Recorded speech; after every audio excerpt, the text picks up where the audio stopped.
ಮುಳಬಾಗಿಲು ನಗರದ ತಾಯ್ಲೂರು ರಸ್ತೆಯಲ್ಲಿ ವಾಹನವೊಂದು ಸುಮಾರು 4:30ರಿಂದ 5 ಗಂಟೆಯ ಒಳಗೆ ಅಪ್ಸೈಡ್ ಆಗಿದ್ದು ಸಿಮೆಂಟ್ ಮಿಕ್ಸರ್ ಲಾರಿಯೊಂದು ರಸ್ತೆ ಮಧ್ಯದಲ್ಲಿ ಉರುಳಿ ಬಿದ್ದು ಅದೃಷ್ಟವಶಾತ್ ವಾಹನ ಚಾಲಕನಿಗೆ ಯಾವುದೇ ತೊಂದರೆ ಇಲ್ಲದೆ ಸೇಫ್ ಆಗಿದ್ದಾರೆ.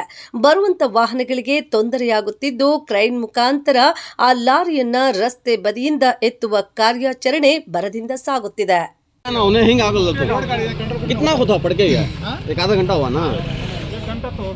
1 घंटा हो गया पड़ के। हाँ बुलेरो वाला चमकाया है क्या? हाँ हाँ किधर ड्राइवर? ड्राइवर को क्या तो मैं मार लगाया है क्या? ड्राइवर ठीक है।